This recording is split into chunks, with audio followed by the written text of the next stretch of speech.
Hello friends, basic education channel में आपका स्वागत है। मैं हूं नेओ। तो चलिए आज की क्लास स्टार्ट करते हैं।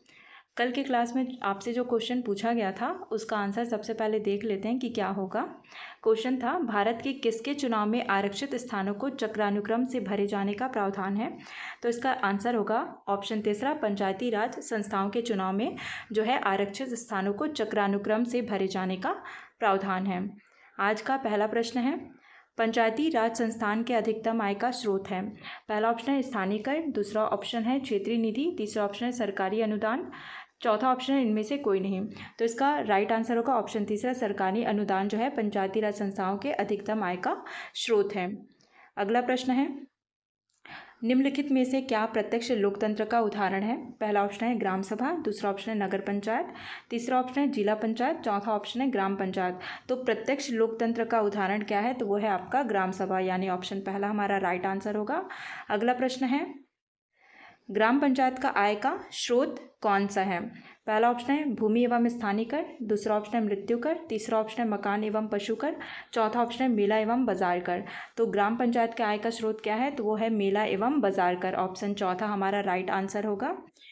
अगला प्रश्न है, निम्न में से किस राज्य में पंचायती राज संस्थाएं नहीं हैं। पहला ऑप्शन है बिहार, दूसरा ऑप्शन है केरल, तीसरा ऑप्शन है त्रिपुरा, चौथा ऑप्शन है नागालैंड। तो किस राज्य में पंचायती राज संस्थाएं नहीं हैं, तो वो है आपका ऑप्शन चौथा नागालैंड में। और कहाँ नहीं है, तो वो है आपका मेघालय में, ठीक है। और कहाँ है, मणिपुर का पर्वतीय क्षेत्र में, और कहाँ है मिजोरम में, ठीक है। और कहाँ पे आपका पश्चिम बंगाल का जो दार्जिलिंग वाला एरिया है वहाँ पे पंचायती राज संस्थाएं नहीं हैं, ठीक है। अगला प्रश्न है, पंचायती राज से क्या लाभ है। पहला ऑप्शन है जन सहभागिता, दूसरा ऑप्शन है ग्रामीण विकास में मदद, तीसरा ऑप्शन है लोगों में राजनीतिक चेतना, चौथा ऑप्शन है उपरोक्त सभी। तो इसका राइट आंसर होगा ऑप्शन चौथा, उपरोक्त सभी। अगला प्रश्न है, बलवंत राय मेहता ने पंचायती राज प्रणाली की स्थापना हेतु निम्न में से किसकी सिफारिश नहीं की थी। पहला ऑप्शन है ग्राम पंचायत, दूसरा ऑप्शन है पंचायत समिति, तीसरा ऑप्शन है मंडल पंचायत, चौथा ऑप्शन है जिला परिषद। तो बलवंत राय मेहता समिति ने पंचायती राज प्रणाली की स्थापना के लिए किसकी सिफारिश नहीं की थी, तो वो है आपका ऑप्शन तीसरा, मंडल पंचायत की सिफारिश नहीं की थी। बाकी इन्होंने किसकी सिफारिश की थी, तो इन्होंने जो है ग्राम स्तर पर किसके गठन की सिफारिश की थी, तो वो है आपका ग्राम पंचायत। और आपका जिला स्तर पर जिला परिषद की स्थापना की सिफारिश की थी, और आपके खंड स्तर पर यानी जनपद स्तर पर जो है इन्होंने पंचायत समिति के गठन की सिफारिश की थी। ओके। अगला प्रश्न है, जनपद पंचायत पर नियंत्रण कौन करता है। पहला ऑप्शन है मुख्य कार्यपालन अधिकारी, दूसरा ऑप्शन है संचालक पंचायत, तीसरा ऑप्शन है जनपद पंचायत का अध्यक्ष, चौथा ऑप्शन है जिला पंचायत का अध्यक्ष। तो जनपद पंचायत पर नियंत्रण कौन करता है, तो वो है आपका संचालक पंचायत, यानी ऑप्शन दूसरा हमारा राइट आंसर होगा। अगला प्रश्न है, पंचायती राज सम्मिलित किया गया है। पहला ऑप्शन है संघ सूची में, दूसरा ऑप्शन है समवर्ती सूची में, तीसरा ऑप्शन है राज्य सूची में, चौथा ऑप्शन है अवशिष्ट सूची में। तो पंचायती राज कहाँ सम्मिलित किया गया है, तो वह है आपका ऑप्शन तीसरा, राज्य सूची में, यानी पंचायती राज राज्य सूची का विषय है। ओके। अगला प्रश्न है, पंचायत समिति का मुख्य निष्पादक होता है। पहला ऑप्शन है सरपंच, दूसरा ऑप्शन है जिला प्रमुख, तीसरा ऑप्शन है प्रधान, चौथा ऑप्शन है खंड विकास पदाधिकारी। तो पंचायत समिति का मुख्य निष्पादक कौन होता है, तो वह है खंड विकास पदाधिकारी, यानी ऑप्शन चौथा हमारा राइट आंसर होगा। अगला प्रश्न है, पंचायत के चुनाव कराने हेतु निर्णय किसके द्वारा लिया जाता है। पहला ऑप्शन है केंद्र सरकार, दूसरा ऑप्शन है चुनाव आयोग, तीसरा ऑप्शन है जिला न्यायाधीश, चौथा ऑप्शन है राज्य सरकार। तो पंचायत के चुनाव कराने हेतु जो है निर्णय किसके द्वारा किया जाता है, तो वह है आपका राज्य सरकार, यानी ऑप्शन चौथा हमारा राइट आंसर होगा। अगला प्रश्न है, सामुदायिक विकास कार्यक्रम की असफलता का कारण है। पहला ऑप्शन है धन की कमी, दूसरा ऑप्शन है अशिक्षा, तीसरा ऑप्शन है गुटबाजी, चौथा ऑप्शन है सरकारी कर्मचारियों पर निर्भरता। तो सामुदायिक विकास कार्यक्रम है, इसकी असफलता का कारण क्या है, तो वो है आपका अशिक्षा, यानी ऑप्शन दूसरा हमारा राइट आंसर होगा। और सामुदायिक विकास कार्यक्रम कब लाया गया था, तो वो है आपका 2 अक्टूबर 1952 को। कब, 2 अक्टूबर 1952 को, ठीक है। अगला प्रश्न है, गरीबी उन्मूलन एवं ग्रामीण विकास कार्यक्रम संबंधित प्रशासनिक व्यवस्था के लिए किस समिति का गठन 1985 में किया गया था? पहला ऑप्शन है एल एम सिंघवी समिति, दूसरा ऑप्शन है जीवी के राव समिति, तीसरा ऑप्शन है थुंगन समिति, चौथा ऑप्शन है बलवंत राय मेहता समिति।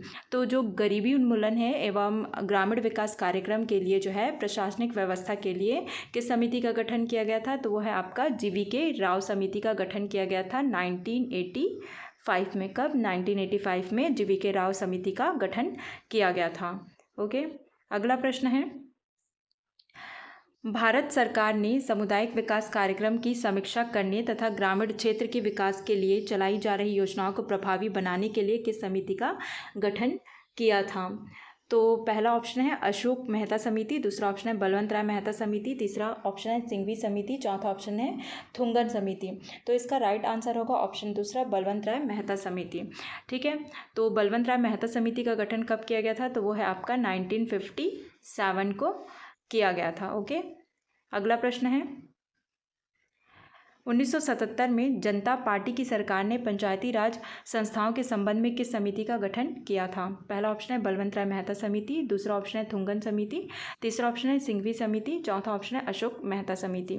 तो 1977 में जो है जनता पार्टी की सरकार ने पंचायती राज संस्थाओं के संबंध में किस समिति का गठन किया था? तो वो है आपका अशोक मेहता समिति। इसका गठन किया गया है 1977 में। ये किसके बेटे थे? तो ये है आपके बलवंत राय मेहता के बेटे थे। ठीक है, याद रख लीजिएगा। अगला प्रश्न है, जनपद पंचायत के कितने प्रतिशत अध्यक्ष जिला पंचायत के पदेन सदस्य होते हैं? पहला ऑप्शन है 20%, दूसरा ऑप्शन है 50%, तीसरा ऑप्शन है 33%, चौथा ऑप्शन है 100%। तो इसका राइट आंसर क्या होगा? ऑप्शन चौथा होगा 100%। मान लीजिए ये आपका जनपद पंचायत है, ठीक है, और इसके अंतर्गत जितने भी क्या आते हैं, निर्वाचन क्षेत्र आते हैं। ठीक है, तो इसके जितने भी अध्यक्ष हैं वो क्या होंगे? सभी जो अध्यक्ष हैं वो किसके आपके जिला पंचायत के पदेन सदस्य होते हैं। जितने भी अध्यक्ष हैं जनपद पंचायत के वो जिला पंचायत के पदेन सदस्य होते हैं, यानी कि इसका आंसर 100% होगा, सभी यानी 100%। ओके, आपके लिए आज का क्वेश्चन है, भारत सरकार ने पंचायती राज व्यवस्था को सुधार करने के लिए तथा उसमें लोगों की सहभागिता को बढ़ाने के लिए किसकी सिफारिश पर सामुदायिक विकास कार्यक्रम एवं राष्ट्रीय विस्तार सेवा का प्रारंभ किया था? पहला ऑप्शन है बलवंत राय मेहता समिति, दूसरा ऑप्शन है अशोक मेहता समिति, तीसरा ऑप्शन है KM मुंशी समिति, चौथा ऑप्शन है थुंगन समिति। तो इसका राइट आंसर आपको कमेंट सेक्शन में बताना है। ओके, और आज के वीडियो में बस इतना ही। वीडियो अगर पसंद आया होगा तो वीडियो को लाइक शेयर करें और चैनल को सब्सक्राइब ज़रूर करें। मिलते हैं अगले वीडियो में। Thank you.